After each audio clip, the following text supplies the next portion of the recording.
সুপ্রিয় দর্শক, আমি আফজাল হোসেন স্বাগত জানাচ্ছি সম্পাদকীয়তে। আইনি ভিত্তি ছাড়া জুলাই সনদ স্বাক্ষর অনুষ্ঠানে যাবে না এনসিপি। বামধারার রাজনৈতিক দলগুলো আগেই জানিয়েছে তারা সনদে সই করছে না। জামায়াত ইসলামী পিআর পদ্ধতি ও গণভোট প্রশ্নে ঐক্যমত্য কমিশনের সুপারিশের উল্টো দিকে। বিএনপি নেতা রুহুল কবির রিজভীর আশঙ্কা প্রকাশ করেছেন, জুলাই সনদে সই না হলে রাজনীতির আকাশে কালো মেঘ দেখা যাবে। এমন মতভিন্নতা নিয়েই শুক্রবার জুলাই সনদে স্বাক্ষর অনুষ্ঠান হতে যাচ্ছে ঢাকায়। মতভেদের এই সনদ ও আগামী দিনের রাজনীতির নিয়ে আমাদের আজকের সম্পাদকীয় রাজনীতির আকাশে কালো মেঘ। আর এসব নিয়ে কথা বলতে আমাদের স্টুডিওতে উপস্থিত আছেন নীলোফার চৌধুরী মনি, স্বনির্ভর বিষয়ক সহ সম্পাদক বিএনপি, এবং তাজনুভা জাবিন, যুগ্ম আহ্বায়ক জাতীয় নাগরিক পার্টি। দর্শক, আপনারাও আলোচনায় অংশ নিতে পারেন, এজন্য আপনাদের ফোন করতে হবে টেলিভিশনে দেখার নম্বরে। এছাড়া ফেসবুকের মাধ্যমেও আপনাদের মন্তব্য পাঠাতে পারেন। দর্শক, শিরোনাম শুনছিলেন। আমরা আজকের আলোচনার বিষয় দিয়েছি রাজনীতির আকাশে কালো মেঘ। মনিয়াপা, আপনাকে দিয়ে আলোচনা শুরু করব। জুলাই সনদ বাস্তবায়ন নিয়ে এখনো মতভিন্নতা কাটেনি। এর মধ্যেই আগামীকালকে এই সনদে স্বাক্ষর করতে যাচ্ছে রাজনৈতিক দলগুলো। এর মধ্যে যদিও আমরা খবর পেয়েছি বা অনেকেই ব্রিফিং করে জানিয়েছেন 6টি দল তারা স্বাক্ষর করবেন না। এর মধ্যে এনসিপি আছে, জামাত আছে, জাসদ আছে, সিপিবি আছে এবং গণফোরাম আছে। তাদের আলাদা আলাদা কিছু দাবি আছে। যেমন এনসিপি তারা বলছে যে জুলাই সনদের আইনি ভিত্তি না দিলে এই সনদে তারা সই করবে না। আমার এখন প্রশ্ন হচ্ছে যে জুলাই সনদ কিভাবে বাস্তবায়ন হবে, এটি যদি সনদে থাকে তাহলে সমস্যাটা কোথায়? না থাকলে এবার সুবিধা কি? আপনাকে ধন্যবাদ। যারা শুনছেন আমার শুভেচ্ছা অভিনন্দন, আমার সহ আলোচককে শুভেচ্ছা। দেখেন, এই জুলাই সনদ তো যাদের দাবি ছিল, দাবিটা যাদের ছিল, আজকে তারাই দেখেন তারাই পিছিয়ে পড়েছে। শুধু জুলাই সনদ না, আপনার আপনার জুলাই ঘোষণাপত্র, সেটা নিয়েও তারা যে কোনো মূল্যে দিতে হবে, না হলে এই হবে, ওই হবে, ওই হবে, ওই হবে, অনেক রকম কন্ডিশন ছিল। যখন ঘোষণাপত্র দিল তখন অনেকেই থাকলেন না, তারা অভিমান করলেন। তো বিএনপি প্রথম থেকেই কিন্তু এই জিনিসগুলোর সাথে একমত ছিলেন না, কারণ বিএনপি চেয়েছিল যে একটা নির্বাচন হবে, নির্বাচনে যারা সংখ্যাগরিষ্ঠতা অর্জন করবে তাদের নিয়ে যে দাবি দেওয়া আছে, সংস্কারগুলো আছে, সেখানে সংসদে আলোচনা হবে এবং বিল পাস আকারে এইসব হবে। তো তখন একটা বিশ্বাস অবিশ্বাসের, অবিশ্বাসের যে ধোঁয়াটা উঠেছিল যে এটা কোনোভাবেই সম্ভব না, এটা পরে দিবে না, করবে না, হবে না, এই টাইপের কথাবার্তা এসেছিল। এবং বিএনপি একটা পর্যায়ে এও বলেছিল যে আমরা সবাই সিগনেচার করে রাখি, পরে আমরা সংসদে এটা উত্থাপন করব, যেভাবে ক্ষমতায় যেভাবে আসে, যদি 2/3 মেজরিটি পক্ষে থাকে। না থাকার কোনো কারণ নেই, কারণ যে ফ্যাসিস্টের বিরুদ্ধে যুদ্ধ করেছে এখানে সবাই, এখানে কোনো এই জায়গায় কোনো দ্বিমত নাই কারো। তো যদি যুদ্ধ করা থাকে তাহলে এই মানুষগুলো কেউ খুব সমস্যায় পড়ুক, এটা কিন্তু কেউ চায় না। আমরা যত নিজেদের মধ্যে কিছু থাকতে পারে, যার যার দলের একটা আদর্শ নিয়ে মতভেদ থাকতে পারে, বাট ওই জায়গাটায় কেউ বিপদে পড়ুক চরমভাবে, এটা কেউ চায় না, কারণ আমরা সবাই একসাথেই ছিলাম যার যার জায়গা অনুপাতে। তো সেইখানে তারা কিন্তু বিশ্বাস করলেন না, অবিশ্বাসের রাখলেন। এবং একটা পর্যায়ে এই জুলাই সনদ পাশ হওয়ার কথা আসলো, বিএনপি রাজিও হলেন, গণভোটের কথা বিএনপি তাও রাজি হলেন, যাতে একটা সুন্দর সুষ্ঠু নির্বাচন হয়। এই নির্বাচনটার প্রশ্নে বিএনপি অনেক কিছু ছাড় দিলেন। এখন প্রশ্ন হচ্ছে, যারা এটা নিয়ে আন্দোলন করলেন যে জুলাই সনদ ছাড়া কোনোভাবে নির্বাচন না, আপনি খেয়াল করেন জিনিসটা কেমন উল্টো হয়ে গেল। জুলাই সনদ ছাড়া কোনোভাবে নির্বাচন না, জুলাই সনদের জন্য বিএনপি রাজি হলেন, কয়েকটা কিছু আপনার নোট অফ ডিসেন্ট ছাড়া রাজি হলেন। এটাও বলা হলো যে এই নোট অফ ডিসেন্ট যেগুলোতে আছে এগুলো কি হবে, সংসদে তারপরে আলোচনা হয়ে একটা পর্যায়ে যাবে, আর যেটা নোট অফ ডিসেন্ট ছাড়া সবাই মেনে নিয়েছে সেটা কিন্তু পাশ হবে, এবং এটা একটা দালিলিকভাবে থাকবে। এখন তারা যখন বলছে যে এটা না হলে আমরা সনদে সই করব না, স্বাক্ষর করব না, ঠিক আবার ওই আপনার ঘোষণাপত্রের মতোই অনেকটা হয়ে যাচ্ছে। তো এটা জাতির জন্য দুঃখজনক, কারণ তারা যদি সত্যিকার অর্থে নির্বাচন চায়, মানুষ কি করে জানেন, সবচেয়ে বেশি ছাড় দেয়। বড় সংসারে যখন সংসারের বড় ভাই থাকে, সে বুদ্ধিমান থাকলে সে সবচেয়ে পরে ডিসিশন নেয়, সবাইকে ছোটদের আগে দেয়। বিএনপি কিন্তু তাই করেছে। বিএনপি অনেক কিছুতে চরমভাবে ছাড় দিয়েছে। এবং এইখানে কি থাকলো, প্রথমে কয়েকদিন যেটা নিয়ে তর্ক হলো সেটা হলো যে মানে কবে এই জুলাই সনদের পক্ষে জনভোট হবে, কবে। কেউ বললেন যে 1 মাস আগে, নভেম্বরে হবে 2 মাস আগে, কেউ বললেন যে একই দিনে। যখন এটা নিয়ে দ্বন্দ্ব হচ্ছিল ঠিক তখনই আপনার ওটা পাশ কাটিয়ে গিয়ে আবার উঠে আসলো যে এই কারণগুলো না থাকলে আমরা স্বাক্ষর করব না। তার মানে এর পেছনে কি আপনারা যেটাই বলতে চাচ্ছেন, বা অনেকে দেখলাম আপনাদের নেতারা বলছেন যে নির্বাচন পেছানোর, এটা এখন তো তাই মনে হয়। এটা তো আপনি দেখেন যে ওই যে কোনো কিছুতেই একটা নির্বাচনকে সঙ্গে নিয়ে এসে, যেমন ধরেন এনসিপি মার্কা শাপলা পেল না, এটার জন্য শাপলা না দিলে আমি নির্বাচন করব না, থুক্কু। তারপরে আপনার ইলেকশন, আপনার গণভোট, সেই দিন যদি ভোটের দিন একই ভোটের দিন হয়, এটা প্রত্যেকেই বলবে 1-1.5 বছর আগে একটা নির্বাচন হয়ে গেছে বাংলাদেশে। নির্বাচনে মানুষ যাক বা না যাক পয়সা কিন্তু সমানই খরচ হয়। আবার 1.5 বছর পরে আবার দুইটা নির্বাচন 2 মাস আগে পিছে হবে, সেটার খরচটা কিন্তু সেম হয়ে যাবে। তো এই যে আমরা যারা রাজনৈতিক নেতা বা রাজনৈতিক কর্মী বা রাজনীতি করি দেশের জন্য, তাদের দেশের একটা টাকাও মানে কিন্তু অনেক কিছু। আপনার কাছে আবার আমরা কিন্তু এই জিনিসগুলো বেমালুম ভুলে গিয়ে আমরা শুধু থুক্কুর মধ্যেই আমাদের জীবনটা পার করছি। এই থুক্কু আর কতক্ষণ চলিবে, কতদিন চলিবে? তাজনুমা যাবেন, যেটি মনিয়াপা বলছিলেন যে আপনাদেরই জুলাই সনদটা সবচেয়ে বেশি দাবি ছিল, এবং এটাই স্বাভাবিক, আপনাদেরই দাবিটা থাকবে, এবং জুলাই ঘোষণাপত্র নিয়েও সবার আগে আপনারা দাবি জানিয়েছেন, এবং এখন আপনারা পিছিয়ে পড়ছেন জুলাই সনদে স্বাক্ষর না করে। এটি জাতির জন্য দুঃখজনক। এবং একই কথা জাতীয় ঐক্যমত্য কমিশনের সহসভাপতি আলী রিয়াজও বলেছেন যে এনসিপি স্বাক্ষর না করা জাতির জন্য দুঃখজনকই হবে। ধন্যবাদ আপনাকে, যারা উপস্থিত আছে এবং দর্শক সবাইকে শুভেচ্ছা। প্রথমেই আমি একটা বিষয় একদম স্পষ্ট করি আপনার প্রসঙ্গে আসার আগে, যে আমাদের আজকে যে সংবাদ সম্মেলন হয়েছে ওখানে আমাদের এনসিপির আহ্বায়ক জনাব নাহিদ ইসলাম স্পষ্টভাবে বলেছে যে ফেব্রুয়ারিতে নির্বাচন হতে হবে, এবং আমরা কিন্তু ফেব্রুয়ারিতে জাতীয় নির্বাচন সামনে রেখে আমরা কিন্তু আমাদের প্রার্থী তালিকা নিজেদের মতো করে কিন্তু হোমওয়ার্ক করছি এবং গুছাচ্ছি। সো ফেব্রুয়ারি নির্বাচনের সাথে কিন্তু এটার পিছানোর বা এরকম কোনো সম্পর্ক নাই। জুলাই সনদের ব্যাপারে আমরা যেটা মানে যে প্রসঙ্গটা আপনি বলছেন দুঃখজনক, আপনার সাথে আমি একমত যে আসলেই দুঃখজনক, এবং এটা আমাদের জন্য আরও দুঃখজনক। আপনারা দুজনেই স্পষ্ট বললেন যে এই জুলাই সনদের দীর্ঘ লড়াইটা এনসিপি বা নতুনরা, ছাত্ররা, তরুণরা সবচেয়ে বেশি লড়েছে। একদম শুরু থেকে সবচেয়ে বেশি সোচ্চার ছিলাম। এখন আপনি যখন এটাকে একটা এবং আপনি দেখেন অনেক বড় বড় রাজনৈতিক দল গণভোটের কথা, গণপরিষদের কথা, কনস্টিটিউয়েন্ট পাওয়ার কথা, এসব কথা শুনতেই পারতেন না। সেখানে এনসিপি, এটা আমরা আমাদের একটা কৃতিত্ব মনে করি, আমরা সব দলকে, ঐকমত্য কমিশনেরও ভূমিকা আছে, এখন কিন্তু তারা এটাতে রাজি হয়েছে। সবাই কিন্তু পরবর্তী সংসদের কথা বলতেন এবং দীর্ঘদিন তারা এটাতে অটল ছিলেন। এখন যখন আপনি জুলাই সনদটা বাস্তবায়ন হওয়ার প্রক্রিয়া, আমরা যখন 2 দফা আলোচনা করে ঠিক হলো, একটা ঐকমতে পৌঁছালো, তখন কেন এটার আইনি ভিত্তি ছাড়া এটাতে সাইন হবে? আপনি যদি একটা জুলাই সনদের ঘোষণাপত্রের কথা আপনারা বলছেন যে দুঃখজনক, ঘোষণাপত্রটা কিন্তু প্রোক্লেমেশন হয় নাই, সেটা কিন্তু একটা ডিক্লারেশন হয়ে গেছে।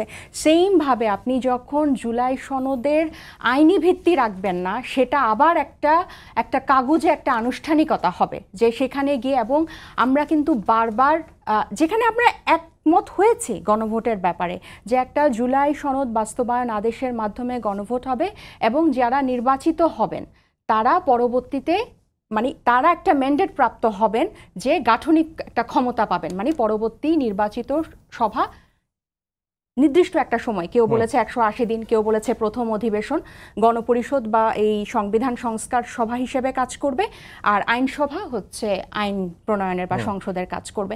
খুব সুন্দর স্পষ্ট কিন্তু একটা পথ রূপরেখা। তাহলে কেন এটাতে আমরা আটকালাম? দেখেন, এই গণ অভ্যুত্থানের পরে আমাদের কিন্তু সংস্কার নিয়ে আমরা সবচেয়ে বেশি সোচ্চার এই কারণে ছিলাম, কারণ আমরা মনে করি আমরা যদি এই রাষ্ট্র কাঠামো বা রাষ্ট্র ব্যবস্থার যে নিয়ম কানুন এগুলো যদি আমরা পরিবর্তন করতে না পারি, তাহলে ওই পুরনো ব্যবস্থায় যদি আবার নির্বাচন হয়, তাহলে আমরা আবার পিছাবো জাতি হিসেবে। এই গণ অভ্যুত্থানটা ব্যর্থ হয়ে যাবে। আমি একটু নোট অফ ডিসেন্টের কথা বলি। কেন আমরা নোট অফ ডিসেন্টটা, আমাদের যে 3টা দাবি আজকে আমরা জানিয়েছি, সেখানে আমরা কেন নোট অফ ডিসেন্টটা চাই না? আপনি দেখেন, নোট অফ ডিসেন্টটা বা ভিন্ন মতটা কিন্তু রাজনৈতিক দলগুলোর। আপনার যখন গণভোট হয়ে যাবে, তখন এখন যদি জনগণ রায় দিয়ে দেয় যে আমি চাই দুদকের পিএসসির বা মহা হিসাবরক্ষকের প্রধান একটা নিরপেক্ষ বডি তৈরি করুক, তাহলে কি আপনি জনগণেরটা মানবেন না রাজনৈতিক দলের? এখানে কিন্তু যখন এটার গণভোটে চলে যাবে, তখন কিন্তু জনপ্রতিনিধি না, স্বয়ং জনগণ কিন্তু সর্বোচ্চ ক্ষমতার অধিকারী এটাতে রায় দেওয়ার জন্য। এবং এটাকে একটা কনস্টিটিউয়েন্ট পাওয়ার দেওয়া, একটা গাঠনিক ক্ষমতা দেওয়া, যে নির্বাচিত সভাটা তারা পরবর্তী সংসদে, এবং এই ব্যাপারগুলোতে কিন্তু ঐকমত্য হয়েছে, এমন না যে এটা ঐকমত্য হয়নি বা এটা নিয়ে আলোচনা হয়নি। আরেকটা বিষয়, এই আগামীকাল এটার সই আনুষ্ঠানিকতা আছে এবং আমাদের কাছে কিন্তু ফাইনাল খসড়াটা এসেছে 2 দিন আগে। সো এটার উপর আলোচনা করে এই যে থুক্কু বলাটা, এটা কিন্তু আসলে আপনি দেখেন 3টা দাবি যদি আপনি মিলিয়ে দেখেন, জুলাই সনদের আমরা আইনি ভিত্তি চাই, আমরা জুলাই সনদে জনগণের যে গণভোট, যে অভিপ্রায়, যে পিপলস উইল, মানে জনগণ এটাকে অ্যাপ্রুভ করবে গণভোটের মাধ্যমে জুলাই সনদটা, প্রত্যেকটা কিন্তু গণমানুষ সংশ্লিষ্ট। তাহলে এই থুক্কুটা কিন্তু আমরা জনগণের জন্য দিচ্ছি। গতকাল যে জরুরি বৈঠকটা হলো ঐক্যমত্য কমিশনের, ওখানে সালাউদ্দিন সাহেব বলেছেন সরকারকে যে ওনাদের একটা সমর্থনের সীমা আছে, সমর্থনটা সীমাহীন না। সো এই আমাদেরও কিন্তু বলতে হয় যে ছাড় দেওয়ার কিন্তু একটা সীমা আছে। আমরা কিন্তু সে প্রথম থেকে অনেক কিছু ছাড় দিয়েছে, এবং এই জুলাই ঘোষণাপত্র নিয়ে তো আমরা কথাই বলতে চাই না, এটা একেবারেই একপেশে হয়েছে এবং সেখানে আমরা মনক্ষুণ্ণ হয়েছি। আমরা ডে 1 থেকে কিন্তু ছাড় দিচ্ছি এবং অনেক বাধার সম্মুখীন হচ্ছে এই রাজনৈতিক প্রেক্ষাপটে, সব দিক থেকে কিন্তু আমরা বাধার সম্মুখীন হচ্ছি। আপনি সেটা প্রতীক বলেন, সেটা প্রশাসনের ক্ষেত্রে বলেন, আপনি সেটা মিডিয়ার ক্ষেত্রে বলেন, আপনি সেটা স্থানীয় পর্যায়ে বলেন, সব জায়গায় কিন্তু আমরা কিন্তু থেমে নাই। এই সংস্কারটা কিন্তু আমাদের একদম মূল ভিত্তি, আমাদের প্রাণের দাবি যে আমরা ফ্যাসিবাদ ব্যবস্থাটার বিলোপ চাই। এবং এই সংস্কারে 84টা যে সংস্কারের প্রস্তাবে এতদিন আলোচনার পর ঐক্যমত হলো, সেটার যদি একটা আইনি ভিত্তির পরে, যে আপনি প্রথম প্রশ্নটা করলেন যে আইনি ভিত্তি হলে অসুবিধা কোথায়, যেখানে এটাতে আলোচনা হয়েছে এবং জুলাইয়ের কিন্তু সবাই ভাগিদার, সবাই এখানে কিন্তু এখন তর্কের ঊর্ধ্বে গিয়ে আপনার মানুষের সেন্টিমেন্টটাও চিন্তা করতে হবে। সবাই জুলাইকে ধারণ করে এবং এই গণ অভ্যুত্থানের উপর, রক্তের উপর দাঁড়িয়ে এত আলোচনার পরে সবার মানে কোনো রকম বড় হাঙ্গামা হওয়া ছাড়া কিন্তু এই মিটিংগুলা শেষ হয়েছে জাতীয় ঐক্যমত্য কমিশনে। তাহলে শেষ পর্যায়ে থুক্কু কি শুধু এনসিপি বলছে, না অন্যান্য রাজনৈতিক দলগুলোও বলছে? এটাও কিন্তু বিবেচনা করতে হবে। মনিয়া আপা, যেটা আমি শুরুতে আবার বললাম, যে শুরুতেই বলেছি যে আইনি ভিত্তি না দিয়ে এই জুলাই সনদটা স্বাক্ষরিত হলে, যেটি এনসিপি বলছে, এটি কাগজে আনুষ্ঠানিকতা হবে এবং তারা এখন পর্যন্ত ছাড় দিতে দিতে এই পর্যায়ে এসেছেন এবং ছাড় দেওয়ার একটা সীমা আছে। দেখেন, আইনি ভিত্তি দেওয়ার তো ক্ষমতা থাকতে হবে। আইনি ভিত্তি দিবে সংসদ। আইনি ভিত্তি সংসদের বাইরে আপনার আমার এখন তো সংসদ নাই, অনির্বাচিত সরকার। এই আইনি ভিত্তিটা দিবে সংসদ। সেই জন্য তো গণভোটের কথা বলা হচ্ছে। গণভোট হোক, গণভোট হওয়ার পরে আপনার মনে করেন তখনই তো একদিনই হবে, তারপরে সংসদ বসবে, সংসদের মাধ্যমেই এটা কনফার্ম হয়ে যাবে। যেখানে নোট অফ ডিসেন্ট আছে সেটার কি হবে? ওইখানে তো লেখা আছে যে যেটা নোট অফ ডিসেন্ট আছে সেটা পরবর্তীতে আলোচনা করে একটা জায়গায় আসতে হবে।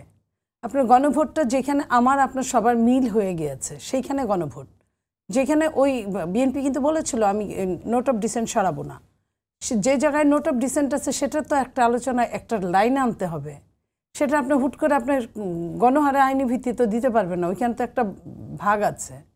আরেকটা জিনিস আপনার মনে করেন যে এই যে গণভোটটা নিয়েই তো অনেক রকম কথা, কখন হবে, কিভাবে হবে, হবে কি হবে না, সেটা নিয়েও তো অনেক রকম কথা আছে। এই সব কিছু মিলে আমার কাছে কিন্তু আপনার মনে পড়ে যে 1/11 আগে মান্নান ভূঁইয়া আর আব্দুল জলিল সাহেব এরকমই প্রতিদিন আপনার বসতেন সংস্কার নিয়ে, ট্রাম্প কার্ড, সংস্কারের এই যে ট্রাম্প কার্ড বা তারপরে সংস্কারের জন্য বসতেন আর হাসি মুখে ঢুকতেন, হাসি মুখে বের হইতেন, আর জনগণ মনে করতো যে সব বোধহয় হয়ে গেল। কিন্তু পরবর্তীতে কি দেখা গেছে, একটা 1-11 হয়েছে।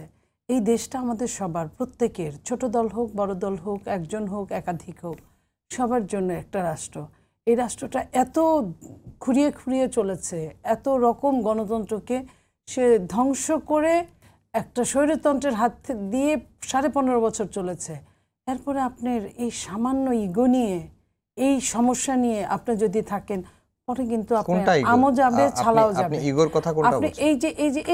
এই জায়গাটা যে আপনি বলছেন যে আমারটাই আগে হবে, লাইক আপনার জামাতের কথা বলি, তারা বলছে নভেম্বরেই নির্বাচন হতে হবে, গণভোট।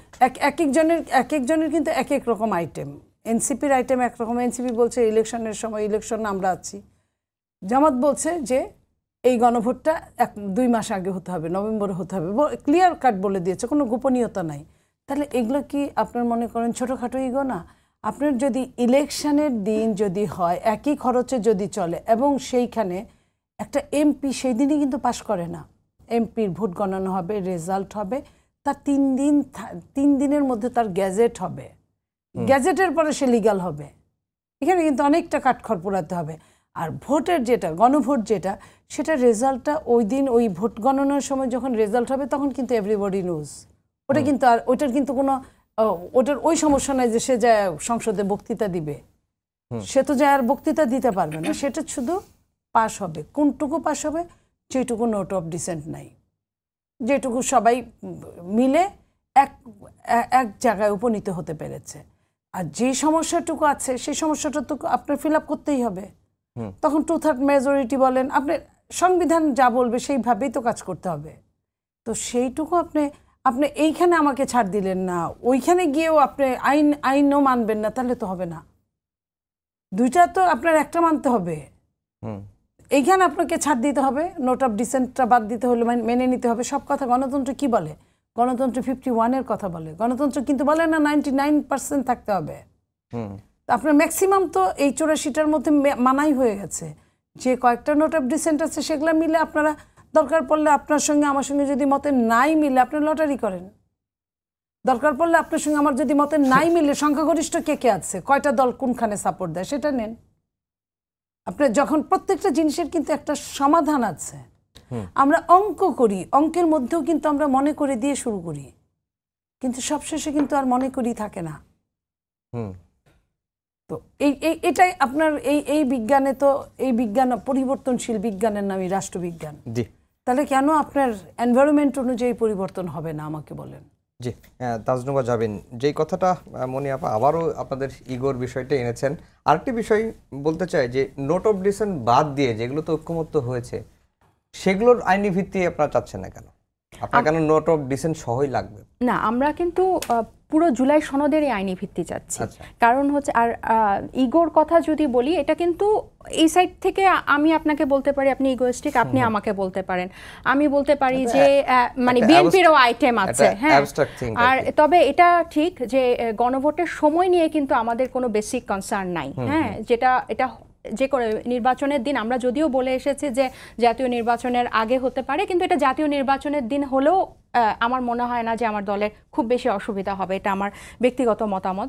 এবং আপনি দেখেন আইনি ভিত্তিটা কেন হবে না। আর এই যে বললেন যে সংবিধানে কিন্তু গণভোটের কথা নাই, তাহলে আমরা একটা জুলাই সনদ বাস্তবায়ন আদেশ দিব। আপনি এটাকে যে নামেই ডাকেন, যখন আলোচনা হচ্ছিল তখন বলছিল এটাকে এলএফও অর্ডিন্যান্স আদেশ, যে নামেই ডাকেন আপনি এটাকে গণভোটের জন্য একটা আদেশ দেন। এটার একটা আইনি ভিত্তি হোক, সেটার আন্ডারে যে গণভোটে নির্বাচিত সভা হবে বা জাতীয় মানে পরবর্তী ভোটে যে নির্বাচিত সভা হবে তারা একটা কনস্টিটিউয়েন্ট পাওয়ার পাবে। মানে পরবর্তী সবসময় সংসদ কি হয়, মানে সংশোধনীর জন্য ম্যান্ডেট প্রাপ্ত হয়। পরবর্তী এইবারের 26-এর সংসদটা হবে আপনার সংশোধনীর থেকেও একটু বেশি কিছু, তারা সংবিধানের মৌলিক কাঠামোটা পরিবর্তন করতে পারবে, এই ম্যান্ডেটটা প্রাপ্ত হবে। তাহলে এই প্রক্রিয়াটার মধ্যে তো আমি কোনো জটিলতা দেখছি না, এখানে কোনো ইগোর কিন্তু কোনো বিষয় দেখছি না। আর আমরা কিন্তু এটাও বলতে পারি যে এই যে বিএনপি স্টাবন হয়ে আছে, নোট অফ ডিসেন্টের ব্যাপারে বা আইনি ভিত্তির ব্যাপারে যে বাস্তবায়ন প্রক্রিয়া নিয়ে আলোচনা হয়ে গেল, মানে এমন না যে কমিশনে এটা নিয়ে আলোচনা হয়নি, আমি আবার বলছি এটা নিয়ে আলোচনা হয়ে গেল, তাহলে এইটা এবার আপনার একটা আইনি কার্যকরী ভিত্তি পেতে তার সমস্যাটা কোথায়? আর আপনার যখন এটা গণভোটে চলে যাবে তখন কিন্তু রাজনৈতিক দলের কোর্ট থেকে কিন্তু বলটা জনগণের কাছে চলে যাবে। তাহলে জনগণ যদি বলে যে আমার আপার হাউসে আমার পিয়ার লাগবে, পিয়ারের ভিত্তিতে আপনি আপার হাউস দেন, তাহলে কেন আপনি দিবেন না? জনগণ যদি বলে যে 5% না 20% বা 15%, যেটাতে আমাদের নোট অফ ডিসেন্ট আছে যে 50% দলীয় মনোনয়ন নারীদেরকে দিতে হবে, হ্যাঁ, তাহলে এটা যদি জনগণ বলে, আমাদের কিন্তু এটাতে নোট অফ ডিসেন্ট দেওয়া আছে, তাহলে কিন্তু জনগণেরটাই এখানে গণভোটে জয়ী হবে। তাহলে তখন কি রাজনৈতিক দল উপরে থাকবে না জনগণ উপরে থাকবে? সবচেয়ে বড় কথা, আমরা এখন যে পরিস্থিতিটার মধ্যে দিয়ে আছি সেটাও কিন্তু গণ অভ্যুত্থান পরবর্তী এবং পিপলস উইলের উপরেই দাঁড়ানো। আপনি যতই সংবিধানের সমীকরণ দেন বা যত কিছুই বলেন, আলটিমেটলি কিন্তু এই গণ অভ্যুত্থান না হলে এখন এই সরকার থাকতো না, বা এখন এই পরিস্থিতি বা এই আলোচনার মধ্যে কিন্তু আমরা থাকতাম না। এবং অন্যান্য রাজনৈতিক দলের যারা রিপ্রেজেন্টেটিভ ছিলেন এই আপনার ঐকমত্য কমিশনের, গণভোটের সময় নিয়ে একটা দ্বিমত থাকতে পারে, সেটা হয়তো আমরা একমত হয়ে যাব, কিন্তু এটার থেকেও বেসিক এবং সবচেয়ে গুরুত্বপূর্ণ, যেটা ছাড়া জুলাই সনদ, জুলাই ঘোষণাপত্রের মতো একটা কাগজ হয়ে যাবে, সেটা হচ্ছে এটার একটা আইনি ভিত্তি। এবং এটা নিয়ে কিন্তু আলোচনা হলো, এটার পথটাও কিন্তু হলো। আপনি দেখেন আমরা কিন্তু নীতিগতভাবে কিন্তু আমরা আমাদের পথ থেকে সরে আসিনি। আপনার নিশ্চয়ই আইনি ভিত্তির তো আলোচনাটা স্বাক্ষরের পরেও হতে পারে। আপনি আপনার এই পলিটিক্যাল কমিটমেন্টের যে আমাদের হিস্ট্রি, এটা আপনি নিশ্চয়ই জানেন, আমাদের সে 3 জোটের রূপরেখা, সেটা অনেক আগের ঘটনা। না এটা 24-এর পরের প্রেক্ষাপটের সাথে এটা কখনোই না ভাই, না এটা আমি বলি, এটার আপনি যে প্রশ্নটার উত্তর কিন্তু আপনি পাচ্ছেন না আপাত থেকে, যে থাকলে সমস্যাটা কোথায়, রাইট? যেটাতে আমরা রাজি হয়েছি, যেটাতে আমাদের 1 বছর দীর্ঘ আলোচনা ছিল। এবং আপনার এখানে বসার আগে আমি দেখলাম যে ঐকমত্য কমিশনের মেয়াদ কিন্তু 15 দিন বাড়ানো হয়েছে 30 অক্টোবরের মধ্যে, এবং এই অক্টোবরের মধ্যেই কিন্তু তারা বাস্তবায়ন প্রক্রিয়াটা বা আইনি ভিত্তিটা ইনক্লুড করবেন এবং কনফার্ম করবেন। কিন্তু আমাদের তার মানে কি আলোচনা চলছে, নেগোসিয়েশন চলছে এবং কথা চলছে। এবং আপনার কেন এগুলো হচ্ছে? কারণ এখানে কোনো তারা যৌক্তিক ব্যাখ্যা দেখাতে পারছে না। আপনি যতই এটাকে লিগ্যাল একটা যদি ফ্রেমওয়ার্ক না দেন, লিগ্যাল একটা ভিত্তি যদি আপনি না দেন, এই পলিটিক্যাল কমিটমেন্টের উপরে কিন্তু আপনি কখনো আস্থা রাখতে পারেন না। এটা হয়তো এক একজনের ওই যে দেখার দৃষ্টি এক এক রকম হবে, কিন্তু এটা মোটা দাগে এটার অবশ্যই একটা আইনি ভিত্তি লাগবে। এবং যখন আপনার ভিন্ন মতগুলো গণভোটে যাবে, তখন কিন্তু এটার গণভোটে যদি 84টা প্রস্তাব পাশ হয়ে যায়, তখন কিন্তু আর ওখানে নোট অফ ডিসেন্টের কোনো কার্যকারিতা থাকে না। একটা সহজ প্রশ্ন করি, যে এখন আপনি পলিটিক্যাল কমিটমেন্টের প্রতি আস্থা রাখতে পারছেন, আপনি আইনি ভিত্তি দিলেন, কিন্তু আগামীতে যে সংসদে যাবে এবং থার্ড মেজরিটি নিয়েই যাবে, তখন যদি সেটা চেঞ্জ করে, তখন তো সে কনস্ট্যান্ট পাওয়ার নিয়ে যাবে। আচ্ছা, হ্যাঁ, তখন তাকে তো এটা কিন্তু ডুয়াল রোল প্লে করবে পরবর্তী সংসদ। যেটা আমি যেটা আপনাকে বলছিলাম, যে আপনার নিশ্চয়ই মনে আছে, আমরা কিন্তু শুরু থেকেই যখন গণপরিষদের মাধ্যমে, এটার সবচেয়ে বেস্ট ওয়ে হচ্ছে গণপরিষদের মাধ্যমেই নির্বাচনটা হওয়া, এবং তখন কিন্তু আমরা বলছিলাম যে গণপরিষদের মাধ্যমে যে নির্বাচিত সভা হবে, তারা একটা অংশ সংবিধান বাস্তবায়ন করবে, আরেকটা অংশ আরেকটা পোর্শনে নিয়মিত সংসদ পরিচালনা করবে। এবং এখন কিন্তু আপনি ওই গণপরিষদ নাম না দিলেও ব্যাপারটা কিন্তু একই আছে, এবং এটাতে কিন্তু এক ধরনের মোটা দাগে ঐক্যমত কিন্তু পৌঁছানো গেছে। জি, আপনার কাছে আবার আসবো। মনি আপা, পলিটিক্যাল কমিটমেন্টের প্রতি আসলেই আস্থা রাখতে পারছে না কেউই। এই সংকটটা আসলে রাখতে পারেন নাই বলেই তো গণভোটে গেছেন। কারণ বিএনপিকে তো গণভোটে রাজি ছিল না। আপনি যখন মনে করেন যে বিএনপি ভোটের রাজনীতিতে হয়তো বিএনপি ক্ষমতায় আসবে বা রাষ্ট্র পরিচালনায় যাবে, আপনি বিএনপি আমার কথা শুনবে না, শুনতে পারে না বলে আপনি বিন্দুমাত্র বিশ্বাস করেন না। বিএনপি কি বলেছে? বিএনপি বলেছে যে এটা সংসদে গিয়ে আলোচনা হবে এবং আমরা এটা করব। এবং আমি আবারও বলছি, বিএনপি সহ এই ফ্যাসিস্ট সরকারের বিরুদ্ধে এবং সবচেয়ে যেটা বেশি সাফার করা দলের নাম হচ্ছে বাংলাদেশ জাতীয়তাবাদী দল। তাদের গুম খুন এবং এই জুলাই অভ্যুত্থানে সেখানেও কিন্তু সর্বোচ্চ, কারণ বড় দল বড় সমস্যা। তো সেইখানে বিএনপি বলেছে, বিএনপি তো আর যাই হোক তাদের সাথে নেগোসিয়েশন করে এটা এদেরকে বলির মুখে ফেলে দিবে না।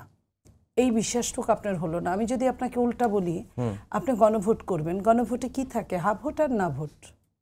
আমি যে আপনি আমাকে বিশ্বাস করেন নাই, আমি আপনাকে কিভাবে বিশ্বাস করব? আমি যে আপনাকে হা ভোট দিব এর কোনো নিশ্চয়তা আপনি আছে?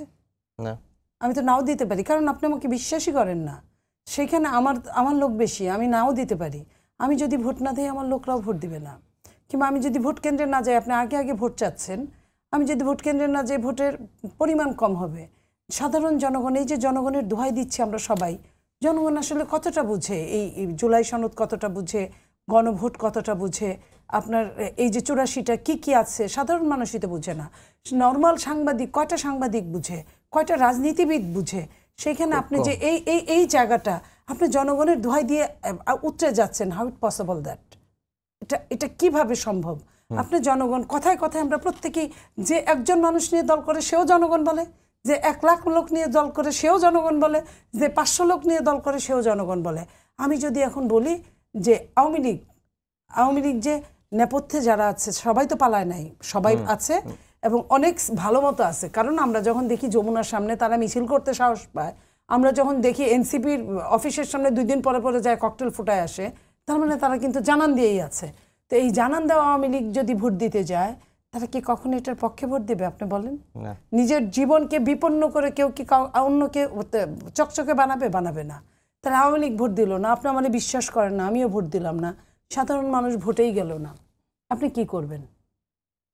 আমি এই দেশকে ভালোবাসি, তাই আমি দেশের একটা ভেতরের কথাটা আমি তুলে ধরলাম।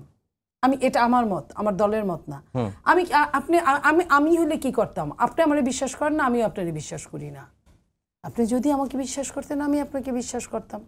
আর বিশ্বাস করে ঠকাও ভালো এই সমাজে, অবিশ্বাস করে এই পাপের ভাগী হওয়া কিংবা বিপদে পড়া ভালো না। কিন্তু রাজনীতিতে বিশ্বাস করে রাজনীতিতে আপনি আপনার হাতের পাশ রাখছেন, আমি তো আমার হাতের পাশ এখন রাখতেই পারি। তখন আপনি কি করবেন? এই জিনিসটা জনগণের দোহাই দেওয়া একদমই ঠিক না। অন্তত পক্ষে এই যেমন তেমন দলদের জনগণের দোহাই দেওয়া ঠিক না। যে বামরা যে এই আপনার করেছে, বয়কট করেছে, তাদের কিন্তু একটা যুক্তি আছে। তারা কিন্তু ওই যুক্তিটার সঙ্গে একমত হলে হয়তো বা তারা তাদের এমবার্গো উঠায় নিতে পারে। কিন্তু অন্যরা যারা, তাদের কিন্তু যুক্তি নেই ওরকম। তাদের কথা মতো এই গণভোটে বিএনপি রাজি ছিল না, এই জুলাই আপনার সনদে বিএনপি রাজি ছিল না। বিএনপি রাজি হইলো ভালোই যাতে ভালোই নির্বাচনটা হয়। তো ভালোই নির্বাচন হলে আপনি আমার একদম বর্ডারে নিয়ে আপনি মানে সাগরে ফেলে দিচ্ছেন, আমি দেখতেছি এটা সাগর, আমি কিভাবে ঝাঁপ দিব? বিএনপি অনেক দিন এই রাষ্ট্র পরিচালনার সাথে ছিল, জানে বিএনপি। ওই সালাউদ্দিন সাহেব মিনিস্টার ছিলেন, আমলা ছিলেন, বিশ্ববিদ্যালয়ের ল ডিপার্টমেন্টে পড়ছেন, উনার অনেকগুলো অভিজ্ঞতা এখানে উনি কাজে লাগাইছেন। এখন উনি যখন এই কথাগুলো বলে, নিশ্চয়ই উনার অভিজ্ঞতা থেকে এবং ভবিষ্যতের জন্য কার্যকরী হিসেবেই কিন্তু কথাগুলো বলেন। জি, তাজনুমা জাবিন, গণভোটের ঝুঁকির কথা বললেন, যে গণভোট যদি হয় এবং আস্থা অনাস্থার যে প্রশ্ন উঠেছে, তখন তো গণভোটও ঝুঁকির মধ্যে পড়তে পারে। যে জুলাই না, আপনারা যে এখানে কথা বলছেন যে জনগণ, সবাই জনগণকে ইউজ করে, আমার বিএনপির ভোট ব্যাংক যদি আপনি দেখেন, রিসেন্ট যে কয়েকটা সার্ভে আছে এখানে কিন্তু বিশাল একটা সুইঙ্গিং ভোট আছে। আর আওয়ামী লীগের এই মিথ ভোটিং ব্যাংক নিয়ে আমি আসলে তেমন কমেন্ট করতে চাই না, কিন্তু আপনার কিন্তু অনেক বড় একটা পার্সেন্টেজ হচ্ছে কাকে ভোট দিবে এখনো নির্ধারণ করে নাই। এবং গণভোটের প্রশ্নটা কি হবে আমরা কিন্তু এটাও আগে তাদেরকে বলার জন্য প্রস্তাব করেছে আমাদের দাবিতে। এবং এই গণভোটের ভিত্তিতে বা এই জুলাই সনদের ভিত্তিতেই কিন্তু আমরা পরবর্তী জাতীয় নির্বাচনটা চেয়েছি। আমরা এটা একদম শুরু থেকেই চেয়েছি। এটা যে একেবারে যুক্তিহীন, একটা গণ অভ্যুত্থানের পরে একটা সর্বদলীয় ঐক্যমত হওয়ার পরে এটাকে একটা লিগ্যাল ফ্রেমওয়ার্ক দিয়ে এটার বেসিসে সংস্কার করা যদি যুক্তিহীন হয়, তাহলে কোনটা যুক্তিসঙ্গত আমি আসলে জানি না। আরেকটা বিষয় হচ্ছে যে এইটার এই যে আপনারা বললেন না, যে যদি সব আওয়ামী লীগ যদি ভোট দিয়ে দেয় বা বিএনপির যদি আপার সমর্থকদেরকে বলে যে গণভোটে না দিতে, এটা তো পার্সেন্টেজটা তো আপনাকে বুঝতে হবে। গত 15 দশক ধরে বাংলাদেশে কখনো নির্বাচনই হয় নাই। এখন মানুষ কিন্তু অনেক পরিবর্তন হয়ে আছে। এখানে যদি 5% মানুষও জুলাই জাতীয় সনদের বিপক্ষে ভোট দেয়, সেটিও তো ভালো দেখায় না। শুনেন, যদি তারা গণভোটে যদি এটা হেরে যায় তাহলে কিন্তু আর কিছু করার নাই, এটা আমাদেরকে মেনে নিতে হবে। কিন্তু এখন তো কিন্তু আমরা একটা উইন সিচুয়েশনে আছি না। তাহলে কেন গণভোটে যাবে না? কেন আপনি জনগণের মতামত নিবেন না? হ্যাঁ, কারণ আমরা তো দীর্ঘদিন ধরে এটাকে পারছি না আমরা এক পেজে আসতে, এবং এটাই তো সবচেয়ে strong way to get the practice democracy, যে আপনি সরাসরি। আর এই যে আপনারা বলেন যে পিআর বুঝে না, আপনি দেখেন আমি সেদিন লিখেছিলাম যে এফপিটিপি এই পোর্শনটাও কিন্তু আমি নিজেও বুঝিনি, এটা আমাকে পরে বুঝতে হয়েছে, যে প্রচলিত যে ভোট প্রদান, আপনি যখন একটা বুঝায় বলবেন যে এটা করলে সরকারি দল চেকে থাকবে, এটা করলে উচ্চকক্ষ একটা পর্যালোচনা মানে আউটসাইড বডি হিসেবে কাজ করবে, মানে ওভারসি বডি হিসেবে কাজ করবে, আপনি যখন বুঝায় বলবেন তখন এই হানার পার্থক্য কিন্তু অনেক বেড়ে যাবে, এবং এটার এই মানুষের বোঝার ডিফারেন্স কিন্তু অনেক বেড়ে যাবে। এটাকে কিভাবে বলছেন, লিডিং কোয়েশ্চেনটা কি হচ্ছে, জরিপে কিন্তু এগুলা ম্যাটার করে। আরেকটা বিষয় হচ্ছে গণভোটে যদি সবাই আমরা আশাবাদী যে এই গণভোটে জুলাই সনদ বের হয়ে আসবে, কিন্তু যদি বের না হয়ে আসে এটা কিন্তু তখন এটার একটা আনসার থাকবে যে জনগণ এটাকে প্রত্যাখ্যান করেছে। বাট টিল এটার আগ পর্যন্ত যখন আমরা এটাতে একমত হলাম, কেন আমরা এটাকে একটা লিগ্যাল ফ্রেমওয়ার্ক দিয়ে আমরা এটাকে একটা দলিল আকারে সবার জন্য, এটা তো শুধু এনসিপির জন্য না, এটা সবার জন্য কেন আমরা সংরক্ষিত এই ঐতিহাসিক মুহূর্ত থেকে আমরা কেন দর কষাকষি করে আমরা নিজেদেরকে বঞ্চিত করব? কারণ আপনি দেখেন আমরা কিন্তু ছোট দল, হ্যাঁ, আপনারা কিন্তু একদম ক্ষমতার দ্বার প্রান্তে যাবেন বলে ওনারা মানে অনেকটা এভাবেই সবাই দেখে, ওনারাও মনে করেন আমরা ছোট দল। আমাদের কিন্তু ফেব্রুয়ারিতে নির্বাচন হলে আমাদের হোমওয়ার্ক বেশি, আমাদের সংগঠন এখনো গুছানো হয় না, আমাদের প্রার্থী খুঁজতে হবে, আমাদের অনেক কাজ, আমাদের কিন্তু অনেক বোঝা বেশি। কিন্তু এটাও আমাদের কাছে সেকেন্ডারি, আমাদের কাছে প্রাইমারি হচ্ছে কারণ আমরা গণ অভ্যুত্থান থেকে বের হয়ে আসছি একটা দল, আমাদের একটা রাজনৈতিক অধিকার আছে, আমাদের একটা দায়িত্ব আছে। আমরা কিন্তু দায়বদ্ধতাটা এই গণ অভ্যুত্থানের আকাঙ্ক্ষার প্রতি এবং এই শহীদদের প্রতি কিন্তু আমাদের এই দায়বদ্ধতাটা আমরা সবচেয়ে বেশি ফিল করি, এবং আমাদের জায়গাটাই ওখানে ফিরে যাওয়ার। সো এটাতে যদি আমরা ছাড় দিই, এবং এটা কিন্তু নিজেদের জন্য না, এই যে আপনারা বলছেন যুক্তি, এটা কিন্তু এনসিপি নিজস্ব না, এটা কিন্তু প্রত্যেকটা রাজনীতি, মানে এটা পুরো বাংলাদেশের একটা ঐতিহাসিক দলিল হবে যে 2024-এ একটা গণ অভ্যুত্থান হয়েছিল এবং সব রাজনৈতিক দল একমত হয়ে গণভোটের মাধ্যমে অ্যাপ্রুভাল পাওয়ার পরে একটা জাতীয় সনদের ভিত্তিতে সংস্কার হয়েছে। একটা প্রশ্ন জাস্ট, আজকে আলী রিয়াজ বলেছেন যে জুলাই সনদের মানে কালকের পরেও স্বাক্ষরের সুযোগ থাকবে, এখন আপনারা কি আপনাদের অবস্থানে অনড় থাকবেন নাকি এরপরে আবার সুযোগ আছে আলাপ আলোচনা? আপনার এখানে আসার আগ পর্যন্ত কিন্তু বিভিন্ন পর্যায়ে অনানুষ্ঠানিক অনেক আলোচনা চলছে, সো এখনো আমি নির্দিষ্ট করে বলতে পারি না যে কালকে আসলে যাব। হ্যাঁ, এটা কিন্তু একটা কথা আমি 30 সেকেন্ডে বলি, মানে গণ অভ্যুত্থানের নেতৃবৃন্দকে অবশ্যই জুলাই সনদ স্বাক্ষরে মানুষ দেখতে চায়, কারণ আমরাও এটাকে অনেক দৃঢ়ভাবে এবং অনেক গভীরভাবে আমরা এটাকে ফিল করি, আমরা তাই মনে করি, এবং আমরা আশা করি যে এটা সব পক্ষে এটাতে ঐক্যমত হবে এবং কালকে সকালটা বা কালকের দিনটা অন্যরকম হবে। জি আপা, 1 মিনিট সময় আছে, কোনো প্রশ্ন নেই।